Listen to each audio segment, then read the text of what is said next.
সকলের জন্য মনের আন্তরিক সালাম এবং অভিনন্দন। আপনারা কেমন আছেন? চ্যানেলটা প্রথমেই আপনাদের কাছে আশাবাদী সাবস্ক্রাইব করুন। আমরা ইদানিং কিছু একটা নিয়ে কাজ করতেছি, আশা করি কিছু একটা পাবেন। সেই উদ্দেশ্যে আমাদের চ্যানেলটা সাবস্ক্রাইব করুন।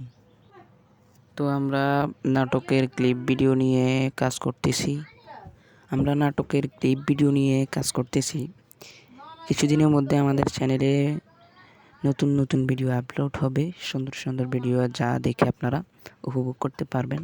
সেই জন্য আপনাদের কাছে আমরা আশাবাদী। চ্যানেলের পক্ষ থেকে একজন মুসলমান হিসেবে আরেকজন মুসলমানের পক্ষ থেকে আমরা আপনাদেরকে আমাদের পাশে চাই। আপনারা আমাদের পাশে থাকবেন, আপনাদেরকে আমরা পাশে রাখবো। আপনারাও আপনাদের পাশেও আমাদেরকে পাবেন। কোনো সমস্যা হলে অবশ্যই কমেন্টে বলবেন। আর কিছু বলার নাই। আর আমরা 2-1 দিনের মধ্যেই গিভঅ্যাওয়ে দিচ্ছি, যেটা প্রথম 50 জন সাবস্ক্রাইবারের জন্য প্রায় 20,000 টাকার গিভঅ্যাওয়ে। তাই আপনারা আমাদের চ্যানেলের পাশে থেকে গিভঅ্যাওয়েতে উপভোগ করবেন। আগামীকাল সকাল 10টায়